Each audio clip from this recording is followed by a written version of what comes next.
모든 인생이 살아갈 때 사람들은 삶의 자리에서 승리를 원합니다. 그러나 여러분, 승리를 위해서는요, 반드시 통과해야 되는 과정이 있어요. 싸워야 한다는 겁니다. 여러분, 싸우지 않으면 승리가 없는 거예요. 여러분, 교통사고가 났습니다. 누가 이길까요? 목소리 큰 사람이 이겨요. 여러분, 동물의 세계에서는요, 힘이 센 놈이 먹이를 차지하고요. 여러분, 수험생들은 입시 경쟁에서 이겨야 대학에 입학을 할 수 있어요. 결혼 초기에는 주도권이 분명히 저한테 있었어요. 제가 목소리가 컸거든요. 근데 애 셋을 낳더니 상황이 역전이 됐습니다. 저희 사모의 목소리가 점점 커지는 거예요. 요즘엔 제가 져요. 네. 여러분, 이렇게 모든 인생은 승리하기 위해 싸울 수밖에 없습니다. 여러분, 우리 성도들도요, 영적 전쟁에서 승리하기 위해서는요, 반드시 사단과 싸워야 합니다. 여러분, 우리 하나님은 여호와 니시, 승리의 하나님이십니다. 우리가 하나님을 의지하며 우리의 삶의 자리에서 거룩한 승리를 맛보게 될 줄로 믿습니다. 예. 여러분, 히브리서가 기록될 당시에 초기 그리스도인들은요, 로마로부터 극심한 박해와 고난을 받았어요. 그 초기 문헌들을 살펴보니까 얼마나 박해가 심했냐면, 펄펄 끓는 가마솥에, 그 기름 가마솥에요, 그리스도인들을 산채로 집어넣었고요, 그리스도인들을 사자굴에 넣어서 사지를 찢어 죽였으며, 여러분, 사람 가로등이라고 들어보셨어요? 로마인들이 지나다니는 그 길목에 그리스도인들을 장대에 매달고서 밤에 거기에다 불을 붙여요. 그리고 그 불로 가로등 삼아 로마인들이 지나다녔다고 합니다. 여러분, 이런 박해 때문에 그리스도인들은요, 그들의 박해를 피해서 카타콤이라고 하는 지하에다가 도시를 만들고 땅속으로 들어가 살았습니다. 그 기간이 무려 250년이나 됐다고 합니다. 그 카타콤이라고 하는 지하 도시 속에서 그리스도인들은 문둥병에 걸렸고, 각종 호흡기 질환, 땅속이니까 공기가 얼마나 안 좋겠어요? 각종 호흡기 질환 때문에 그렇게 폐병 환자가 많았대요. 먹을 것이 없었습니다. 영양이 부족해서요, 평균 성인 남성의 키가 130cm도 채 되지 않았대요. 이 카타콤이라고 하는 것은 그리스도인들의 저주의 무덤과 같은 곳이었습니다. 여러분, 이런 상황 속에서 누가 신앙을 지킬 수가 있겠습니까? 그래서 초기 기독교의 그 문헌들을 보면 이러한 박해 때문에, 이런 고난과 고통 때문에 실제로 많은 그리스도인들이 로마에 편승한 그 유대교로 다시 돌아가는 모습을 볼 수 있었다고 해요. 그때 이 히브리서 기자는 이 히브리서의 말씀을 통해서 예수 신앙이 그럼에도 불구하고 얼마나 소중한 것인지, 예수 신앙이 얼마나 가치 있는 것인지를 역설하고 있어요. 예수님이 우리의 대제사장 되어주셨다는 거예요. 예수님이 대속제물 되어주셨기 때문에 그 예수 붙들며 우리는 결국 부활할 것이며 생명 얻을 것이며 최후 승리를 얻게 될 것이다. 여러분, 그렇습니다. 오늘날의 우리 성도들은요, 초기 기독교의 성도들과의 상황은 좀 달라요. 그럼에도 불구하고 우리의 삶의 자리에서 여전히 세상의 거친 파도와 고난의 문제와 우리는 싸울 수밖에 없어요. 코로나19, 차별금지법, 종교다원주의, 빈부격차, 환경문제, 질병, 자식, 물질, 부부 문제에 이르기까지 우리는 수많은 거친 파도 앞에 우리는 싸워야 합니다. 여러분, 우리는 어떻게 승리할 수 있을까요? 어떻게 이 문제를 이겨나갈 수 있을까요? 여러분들은 지금 잘 싸우고 계십니까? 오늘 히브리서 기자는요, 오늘 본문의 말씀을 통해서 그리스도인들이 이 세상에서 승리할 수 있는 승리의 방정식, 승리의 공식 세 가지를 우리에게 도전합니다. 첫째, 우리가 어떻게 승리할 수 있을까요? 우리는 소망을 굳게 잡을 때 고난 가운데 승리할 수가 있습니다. 오늘 본문 23절이에요. 23절 같이 읽어봅니다. 시작. 또 약속하신 이는 미쁘시니 우리가 믿는 도리의 소망을 움직이지 말며 굳게 잡고. 아멘. 23절에 소망을 굳게 잡으라고 설명하죠. 소망은 소망인데 어떤 소망이에요? 하나님이 우리에게 약속하신 소망이라는 거예요. 여러분, 소망이라고 하는 것은요, 미래에 대한 막연한 기대나 나의 간절한 바람을 소망이라 하지 않아요. 성경에서 소망은 눈에 보이지 않지만 우리가 예수 붙들면 결국 승리하게 될 것이다, 예수 붙들면 승리의 나라에 들어갈 것을 아는 것, 그것을 소망이라고 해요. 여러분, 우리는 시간과 공간 속에 살아갑니다. 그것을 현실 세계라고 해요. 그러면 하나님의 관점에 있어서 시간과 공간은 뭐예요? 하나님 나라예요. 그런데 히브리서의 말씀에 보면 이 시간과 공간으로 이루어진 이 현실 세계를 모델하우스로 설명하고 있잖아요. 여러분, 모델하우스에 딱 들어가 보면 그게 전부 다 실제 같습니다. 그러나 그건 곧 사라진다는 거예요. 기쁨도 곧 사라지는 거예요. 고통도 곧 사라지는 거예요. 그의 반면에 하나님 나라는 뭐예요? 우리가 진짜 들어가야 할 집이에요. 본향, 우리가 결국 들어가야 할 본향을 하나님 나라라고 그래요. 결국 우리는 이 땅에서요, 예수 붙들고 잠깐 하나님 나라를 맛보다가 모델하우스 사라지면 결국 그 나라에 들어가는 것입니다. 여러분, 제가 예언 하나 할까요? 100년 안에 우리가 모두가 죽습니다. 더 살고 싶으신가 봐요. 여러분, 이 땅에서 성도들은요, 절망하고 고통하며 눈물의 시간을 보낼 때가 있어요. 그럼에도 불구하고 우리의 중보자 되신 예수님, 대속제물 되신 그 예수를 통하여 하나님 나라를 바라보는 자들이에요. 그래서 여러분, 소망이 있는 자들은요, 예수 그리스도를 통하여 하나님 나라를 바라볼 때 우리가 견디는 게 아니에요. 견뎌지는 거예요. 여러분, 예수의 소망이 있는 사람은요, 내가 애써서 막 견뎌보자, 힘을 내보자, 그런 자들이 아니에요. 산소망 대신 예수를 통하여 천상을 바라보기 때문에 힘이 저절로 나는 거예요. 이 땅에서 아프기 때문에, 고통 때문에 우리의 눈에서는 눈물이 흐르지만 우리 가슴 속에서는 감사가 넘치고요, 기쁨이 샘솟는 것입니다. 그것을 소망이라 불러요. 요즘에 하이스쿨에서 제가 철로역정이라는 책을 통하여 우리 성도님들과 은혜를 나누고 있어요. 그 철로역정 책에 보면 크리스찬이라고 하는 주인공이 있고, 그 크리스찬과 함께 동행하는 소망이라고 하는 같은 동역자가 있어요.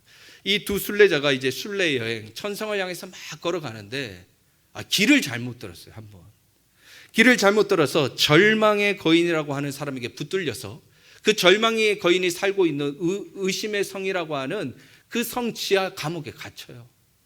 그런데 이 절망의 거인이 얼마나 두들겨 팼는지 이 두 순례자가 거의 죽기 일보 직전에 그냥 거의 실신에 누워 있어요.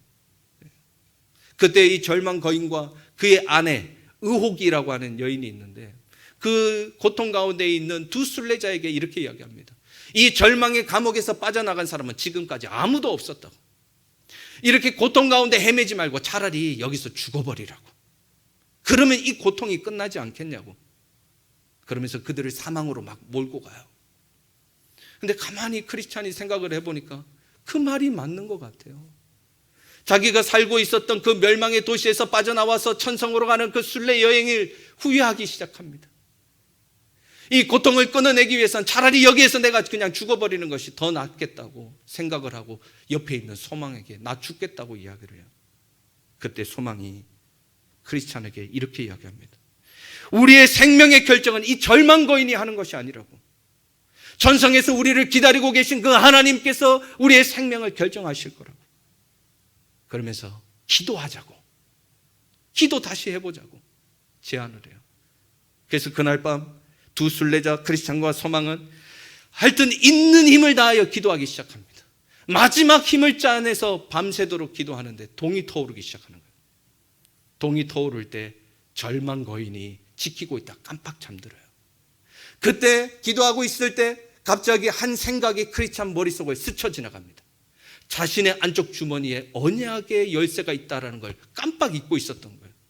그 언약의 열쇠는 말씀이에요. 혹시 이 열쇠가 이 절망의 감옥 문을 열 수 있을까? 혹시나 하는 마음에 그 열쇠 그 고리에 탁 열고 쫙딱 돌려보니까 아니 세상에 문이 활짝 열리네요. 그 다음에 또 문이 있었어요. 또 열릴까? 그 언약의 열쇠, 말씀의 열쇠를 또 열어보니까 그 문이 또 열려요. 그래서 두 순례자는 있는 힘을 다해서 그 절망의 감옥을 빠져나와 다시 천성으로 여행하게 됩니다. 여러분, 이 이야기를 통해서 우리가 알 수 있는 게 뭐예요? 여러분, 크리스찬이 절망하고 있을 때, 낙심하고 있을 때, 절망의 감옥 속에 꼼짝달싹하지 못할 때 소망의 역할이 뭐였어요? 우리의 생명의 결정은 하나님이 하시는 거라고. 우리가 해야 되는 것은 기도라고. 우리가 해야 되는 것은 말씀이라고. 그 소망이 말씀과 기도를 생각나게 하시더라는 거예요. 여러분, 그렇습니다. 우리가 인생을 살아갈 때 절망에 빠지고 고난에 빠지고 우리가 낙심에 빠지면 여러분 기도도 생각 안 나는 거 아시죠? 너무 큰 고통이 닥치면요 말씀도 안 읽혀요. 그때 우리는 어떻게 해야 됩니까? 우리의 산소망 되신 예수를 통하여 천성을 바라보는 거예요. 산소망 되신 예수를 바라보면 그 소망 되신 예수님이 우리의 가운데 임하셔서 우리가 기도하게 만드셔요. 우리의 마음을 열어서 말씀 보게 만드신다는 겁니다. 사랑하는 성도 여러분, 지금 여러분은 어떤 절망의 감옥에 갇혀 계십니까? 여러분 어떤 고난 가운데 임하고 계십니까? 그때 여러분 산소망 되신 예수를 바라보십시오. 그 예수님이 여러분들에게 기도할 수 있는 힘을 주실 겁니다. 말씀을 볼 수 있는 능력을 주실 것입니다. 이번 한 주간 살아갈 때 그 절망의 감옥에서 산소망 되신 예수님으로 인해서 기도하고 말씀 봄으로 승리하는 저와 여러분 되길 주님의 이름으로 축원합니다. 두 번째, 우리는 공동체의 사랑을 통해 고난 가운데 승리할 수가 있습니다. 오늘 본문 24절과 25절이에요. 같이 한번 읽어보겠습니다. 24절 25절 시작. 서로 돌아보아 사랑과 선행을 격려하며 모이기를 패하는 오직 권하여 그날이 가까움을 볼수록 더욱 그리하자. 아멘. 오늘 고난 속 유대 그리스도인들에게 히브리서 기자는 공동체의 사랑을 통하여 이 고난을 이겨내자고 도전하고 있습니다. 자, 공동체가 무엇인지 구체적으로 오늘 25절에 설명하고 있는데요. 모이기를 패하는 어떤 사람들의 습관과 같이 하지 말라라고 부탁을 하고 있죠. 여러분 이 말을 바꾸어서 설명하면 모이는 습관을 가지라는 거예요. 여러분 모임은 습관이라는 겁니다. 모임은 훈련이고요. 모임은 연습이라는 거예요. 여러분 우리는 지난 2년 동안 코로나 때문에요. 이 모임에 대한 습관과 모임에 대한 연습을 다 상실했어요. 이제 여러분 뉴스를 통해서 이제 위드 코로나의 시대가 곧 온다라고 우리는 뉴스를 통해 접하고 있어요. 이제는 공동체 모임에 대해서 다 이제 오픈되는 시간이 곧 임합니다. 그때 우리가 다시 예배의 자리에 또 목장의 자리에 공동체 자리에 모여야 되는데요. 모임의 습관이 지금 다 잃어버렸어요. 여러분 모임은요 그냥 가만히 있으면 모여지지 않습니다. 모임은 가만히 있으면 우리가 저절로 하나님 앞에 나아갈 수 있는 게 아닙니다. 습관이라는 거예요. 연습해야 된다는 거예요. 훈련해야 된다는 것을 오늘 본문은 이야기하고 계십니다. 사랑하는 성도 여러분, 모임의 열심에 모임의 훈련에 동참하시는 저와 여러분들에게 간절히 소원합니다. 그러면 여러분 우리가 공동체로 모여서 그 공동체는 무엇을 해야 될까요? 오늘 본문 24절에 보니까요. 서로 돌아보아 사랑과 선행으로 격려하라 라고 말씀하고 있어요. 공동체가 모이면요 사랑을 나누어야 되는데 여기에서 사랑이라고 하는 것은 세상의 사랑을 말하는 게 아니에요. 여기는 바로 아가페의 사랑, 예수의 사랑, 대제사장으로 우리에게 임하시고 희생제물로 임하셨던 그 예수의 복음, 그 예수를 나누고 예수로 격려하라고 말씀하고 있습니다. 여러분 우리가 공동체로 모이면 세상의 이야기를 안 할 수는 없어요. 공동체가 모였을 때 우리는 정치 이야기 할 수 있습니다. 여러분 요즘에 정치 이야기 얼마나 뜨거운 감자예요. 그러나 우리 공동체가 정치 이야기로 그것이 메인 토픽이 돼서는 안 된다는 거예요.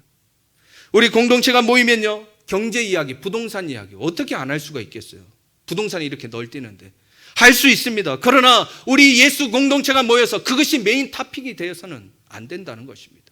우리가 모여서 어떻게 자식 이야기 안 할 수가 있습니까? 자식의 이야기 할 수 있습니다. 나눌 수 있습니다. 그러나 공동체의 메인 토픽은 예수 그리스도, 그 예수를 나누고 그 예수 때문에 우리가 어떻게 세상을 이길지에 대한 그 고민을 나눠야 된다는 거예요.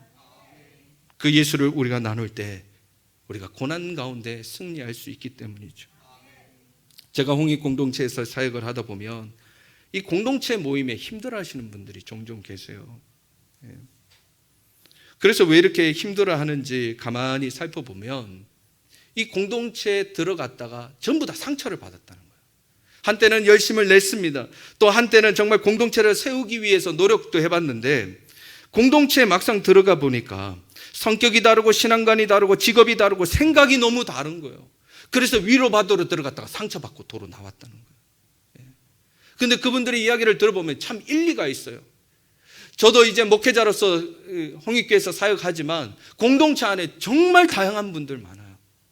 예수를 믿는데 왜 저렇게 생각하실까? 똑같은 예수 믿는데 왜 저렇게 말씀하실까? 그렇게 생각이 들 때가 있습니다. 그럼에도 불구하고 여러분 꼭 기억하십시오. 하나님은 예수 공동체를 통해서 생명을 주시고 권능을 주시고 우리에게 승리를 주십니다. 제가 얼마 전에 설교를 듣다가 재미난 예화를 듣게 됐어요. 어느 가난한 신혼 부부의 이야기입니다. 신랑은 경상도, 신부는 전라도였어요. 가난했지만 사랑했고요. 또 결혼을 해서 알콩달콩 재밌게 살고 있었어요. 어느 날 저녁에 먹을 것이 마땅치 않아서 신부가 감자를 맛있게 팍 삶았어요. 김이 모락모락 나는 감자 얼마나 맛있어요. 신랑에게 딱 갖다 줬더니 신랑이 보니까 너무 맛있게 보이는 거예요. 감자 옆에 딱 보니까 흰 가루가 있는 거예요. 그래서 거기에 소금이었나 보다 싶어서 소금을 딱 찍어가지고 딱 먹었더니 아니 이게 소금이 아니고 설탕이네요. 그래서 신랑이 신부에게 이야기합니다. 아니 세상에 감자에다가 누가 설탕을 찍어 먹냐고. 우리 경상도에서는 소금 찍어 먹으니까 소금 가져오라고. 그렇게 이야기했으면 신부가 그냥 소금 갖다 줬으면 그날 아무 일도 안 일어났을 거예요. 근데 거기에다가 신부가 또 한마디 쏘아 붙입니다. 세상에 나는 감자를 소금에 찍어 먹는다는 말은 처음 들어본다고. 우리 전라도에서는 설탕 찍어 먹으니까 오늘 저녁에 설탕 찍어 먹으라고. 그래서 그날 밤 신랑과 신부 이 부부가 박 터지게 싸웠어요. 근데 그냥 부부싸움으로 그치면 좋은데 이것이 가정으로 번졌습니다. 너희 집안이 어떻고 우리 집안이 어떻고 가족 싸움으로 번지더니 나중에는 전라도가 어떻고 경상도가 어떻고 지역 감정으로 이게 걷잡을 수 없이 번졌어요. 그래서 결국 이 부부는 이혼하게 됐어요. 그래서 이혼하기 위해서요 법원에 신청을 하고 결국에 이제 한번 이혼하려면 판사 앞에 서야 되잖아요. 판사 앞에 딱 조정하기 위해서 나갔어요. 그러니까 판사가 묻는 겁니다. 아니 왜 두 분은 이혼하시려고 그래요? 그랬더니 이 두 부부가 거기 법원에서도 한 판 더 붙었어요. 판사님 들어보십시오. 세상에 감자를 소금에 찍어 먹는 사람이 어디 있어요? 설탕에 찍어 먹는 사람이 어디 있어요? 판사가 들어보니까 기가 찬 거예요. 너무 어이가 없잖아요. 그래서 판사가 한마디 합니다. 아니 두 사람 진짜 어이가 없네요. 어떻게 감자를 소금에 찍어 먹고 설탕에 찍어 먹어요? 우리 강원도에서는 고추장에 찍어 먹어요. 그래서 결국 두 사람 다시 화해하라고 돌려보냈다고 합니다. 여러분 공동체는요 마치 감자를 먹는 것과 같아요. 여러분 설탕이면 어떻고 소금이면 어떻습니까? 여러분 감자를 예수님이라고 생각해 보십시오. 그 예수를 먹고 우리가 그 예수를 힘입어 세상에서 승리하는 거 그게 중요한 거예요. 설탕을 먹더라도 소금을 찍어 먹더라도 다르더라도 인정해야 된다는 것입니다. 오늘 히브리서 기자는요 설탕 때문에 소금 때문에 모이기를 패하는 어떤 사람들의 습관과 같이 하지 말라는 겁니다. 여러분 공동체는 유기체예요. 서로 예수를 나누고요 사랑을 나눕니다. 그 사랑 때문에 예수 때문에 내가 산다는 거예요. 삶에서 내가 승리한다는 것입니다. 여러분 다름을 인정하십시오. 그리고 다시 공동체 안으로 들어오십시오. 우리는 이 공동체 안에서요 예수를 나눌 것입니다. 예수의 복음이 선포될 것입니다. 그리고 우리의 삶의 자리에서 그 예수 때문에 승리하게 될 줄로 믿습니다. 세 번째, 우리는 어떻게 승리할 수 있을까요? 우리는 온전한 믿음으로 고난 가운데 승리할 수 있어요. 오늘 본문 19절에서 22절인데요 19절에서 22절 같이 한번 읽어보겠습니다. 자, 시작. 그러므로 형제들아 우리가 예수의 피를 힘입어 성소에 들어갈 담력을 얻었나니 그 길은 우리를 위하여 휘장 가운데로 열어놓으신 새로운 살 길이요 휘장은 곧 그의 육체니라.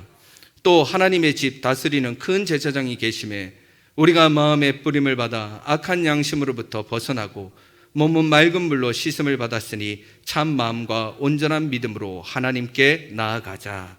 아멘. 지금 본 단락에서 히브리서 기자는요 우리의 구원의 과정을 자세하게 설명하고 있어요. 성막 안에 성소와 지성소가 있었는데 그 벽이 휘장으로 막혀 있다는 거예요. 그러나 여러분 이 휘장은 예수의 육체를 상징합니다. 예수님이 자기의 육체를 찢으심으로 말미암아 십자가 사건이죠.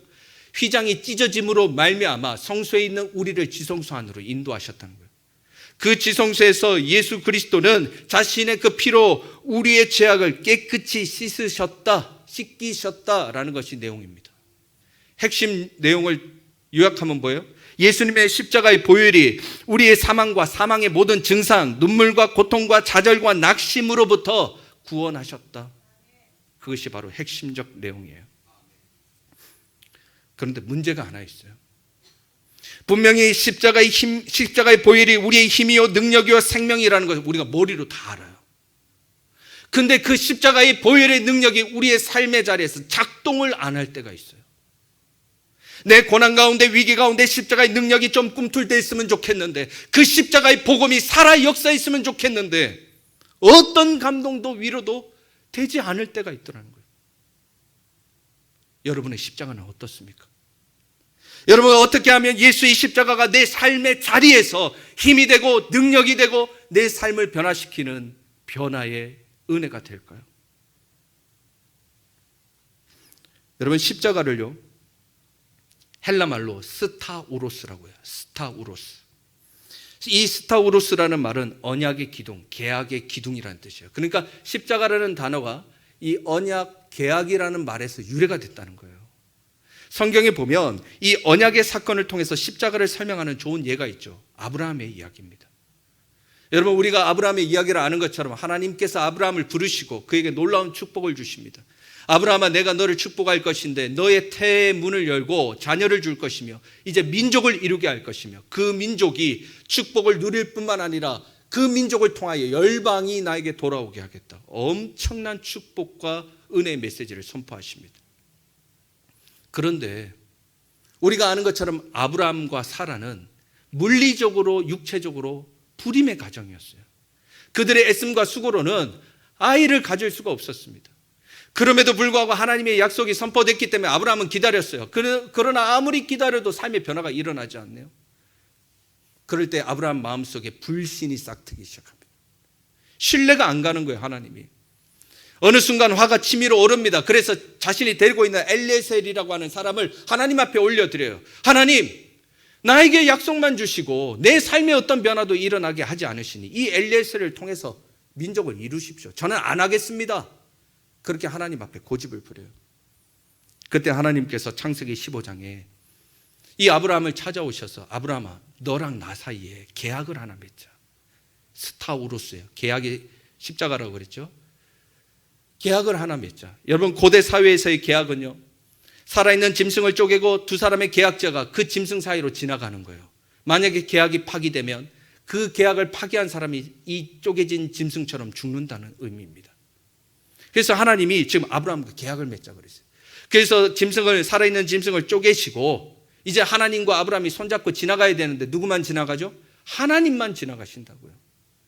여러분, 이 사건을 통해서 하나님이 아브라함에게 보여주시는 메시지는 뭐예요?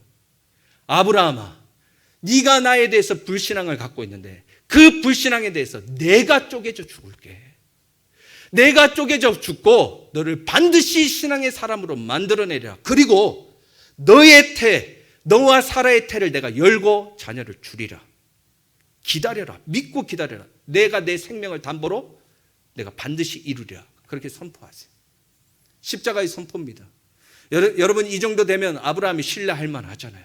이제 하나님의 음성을 들었으니까 이제 기다릴 만합니다. 그런데 16장 바로 그 다음 장에 보면요, 아브라함이 사라를 통해서 아들을 얻지 않고 그의 여종이었던 하갈을 통해서 이스마엘을 얻어요.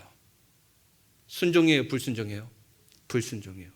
하나님의 그 십자가의 사건이 아브라함 삶 속에 작동을 안 하는 장면이에요. 그때 하나님이 다시 아브라함에게 찾아옵니다.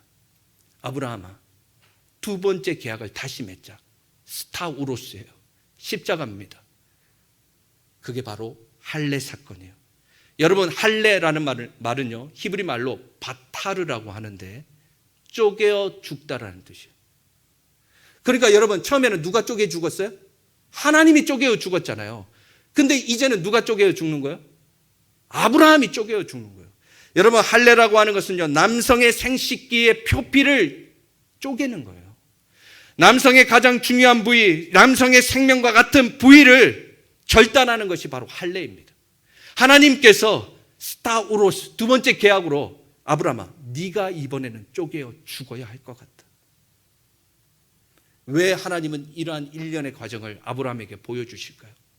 여러분, 아브라함에게 있어서 십자가란 아브라함의 불순종에 대하여 하나님이 먼저 쪼개어 죽으시고 하나님이 쪼개어 죽으신 것처럼 아브라함도 쪼개어 죽는 것을 십자가라고 해요.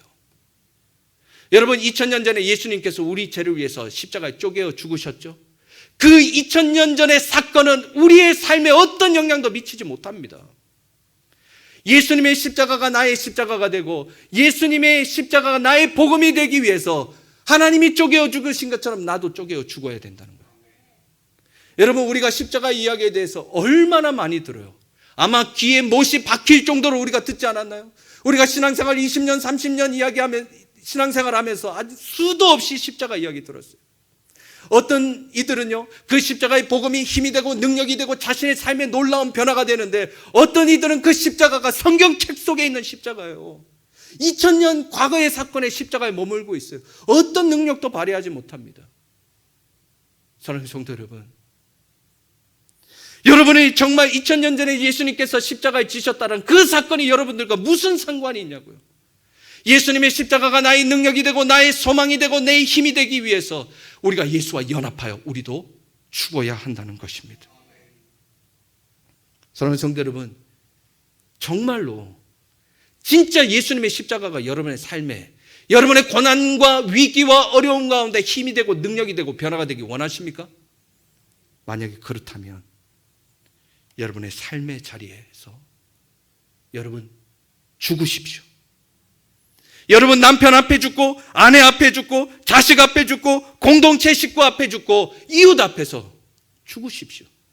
내 욕망이 죽고 성질이 죽고 교만이 죽고 분노가 죽고 시기가 죽을 때 그 안에서 예수의 생명이 일어나는 거예요. 여러분, 기독교는요, 내가 사는 종교 아니에요.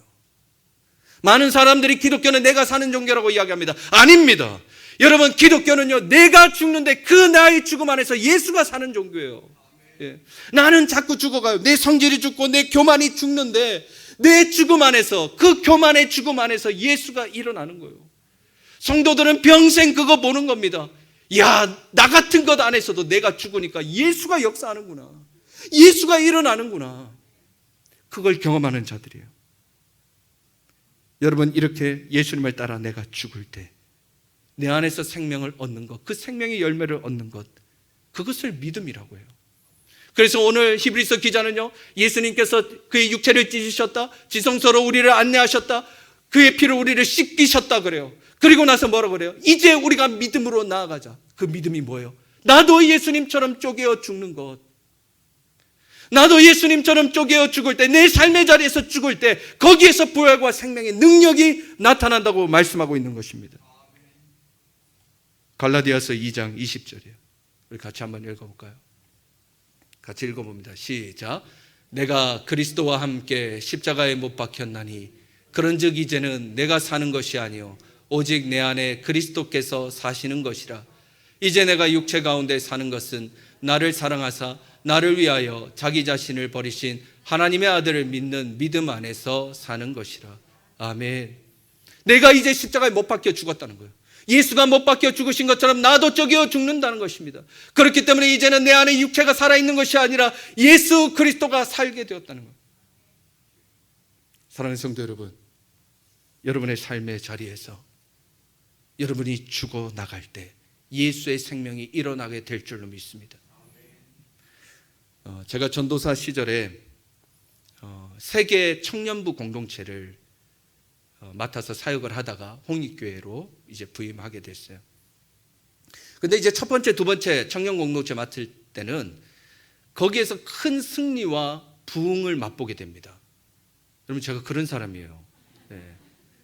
그리고 이제 세 번째 공동체 이제 부임을 하게 될 때, 그러니까 처음에 첫 번째, 두 번째 이제 큰 부흥을 맛봤으니까 자신감이 있는 거예요. 어떻게 하면 청년들을 양육할지, 어떻게 하면 청년들을 부흥시킬지 이제 자신감이 있었어요. 막 교만이 하늘을 찔렀죠. 그리고 세 번째 공동체에 부임을 했어요. 이전에 청년부에서 쌓아왔던 노하우 그대로 그 청년부에 그대로 부어냈어요. 근데 내 마음대로 안 되는 거예요.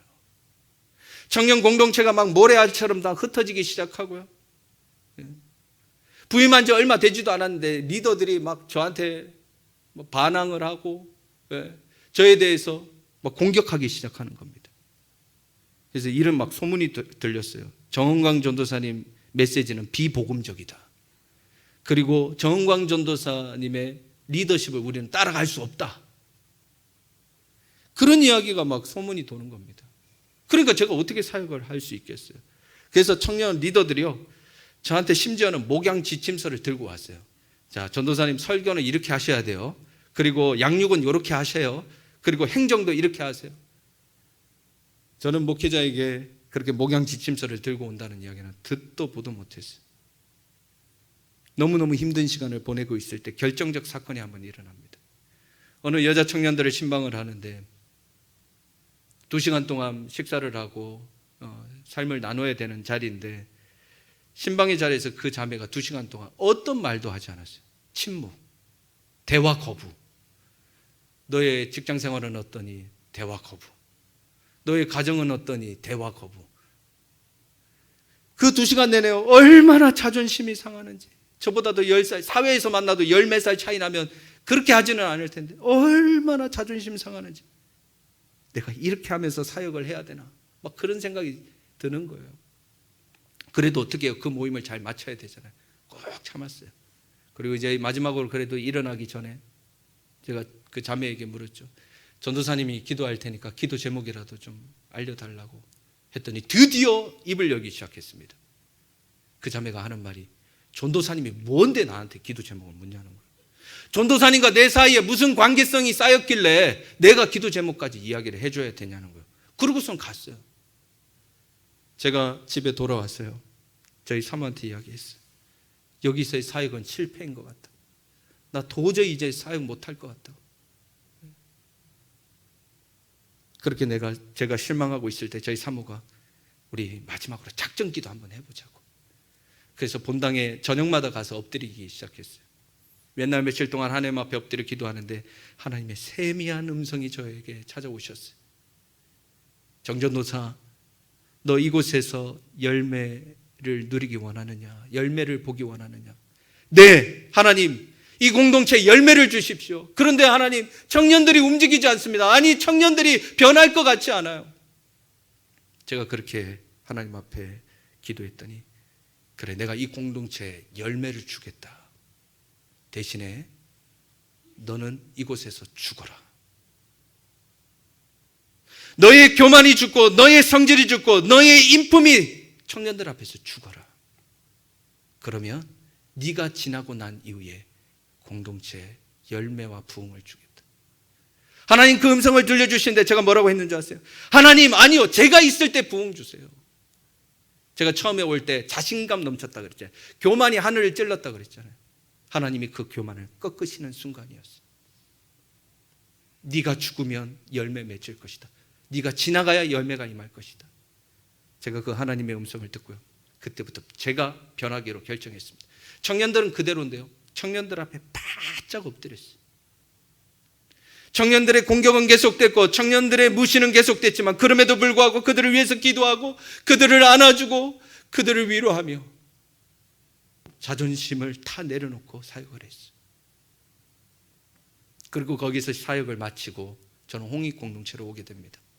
그 대화 거부했던 청년 있잖아요, 찾아왔어요. 목사님, 용서해 주세요. 제가 잘못했어요.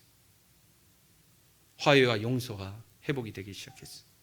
지금도 많은 시간이 지났지만 그 공동체가 여전히 부흥하며 더 성장하고 있다는 소식이 들려옵니다. 여러분, 그렇습니다. 여러분, 어떻게 해야 우리의 삶의 자리에서 생명과 부활의 열매를 얻을 수 있을까? 예수님은 이렇게 말씀하셨습니다. 누구든지 나를 따라오려거든 자기 십자가 지고 오라 하셨어요. 예수님이 쪼개어 죽으신 것처럼 우리의 삶의 자리에서 우리가 쪼개어 죽을 때 거기에서 생명과 부활의 열매를 우리는 보게 된다는 것입니다. 사랑하는 성도 여러분, 삶의 자리에서 죽으심으로 인해 거룩한 열매를 맺어가는 저와 여러분들에게 간절히 소원합니다. 말씀을 정리하죠. 여러분, 오늘 히브리서 기자는요, 고난과 고통 가운데 있는 믿음의 식구들에게 어떻게 우리가 승리할지에 대해서 도전의 말씀 주십니다. 3가지였죠. 첫째 뭐였어요? 소망의 끈을 붙들어라. 두 번째는 공동체의 사랑을 나누어라. 세 번째는 믿음으로 나아가자. 가만히 봤더니 믿음, 소망, 사랑 3가지였어요.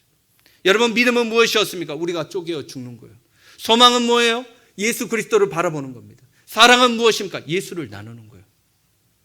여러분, 그렇습니다. 우리가 고통과 고난의 자리에 있을 때 믿음, 우리가 죽으면 소망, 예수가 보여요. 그리고 사랑, 그 예수를 나누며 예수 때문에 승리할 수 있는 것입니다.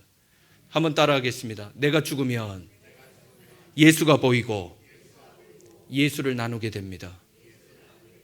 다시요. 내가 죽으면 예수가 보이고 예수를 나누게 됩니다. 사랑하는 성도 여러분, 이번 한 주간 살아가실 때요, 여러분의 고난과 고통의 자리에서 믿음, 소망, 사랑, 내가 죽고 예수를 바라보고 그 예수를 의지하여 예수를 나누며 세상을 이기십시오. 한 주간 그 말씀 붙들고 승리하는 저와 여러분 되길 주님의 이름으로 축원합니다. 기도하시죠. 하나님, 참으로 감사합니다.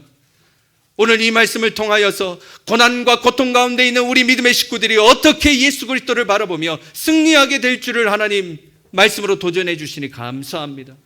하나님, 세상을 의지하지 않겠습니다. 우리의 지혜를 의지하지 않겠습니다. 하나님, 물질을 의지하지 않겠습니다. 하나님이 주셨던 믿음과 소망과 사랑과 하나님, 내가 내 삶의 자리에서 죽을 때 예수를 보기 원하며 그 예수를 열매를 붙들고 그 예수를 나누며 우리의 삶의 자리에서 승리하는 믿음의 권속들 되게 하여 주시옵소서. 이 모든 말씀 예수님의 이름으로 기도했습니다. 아멘.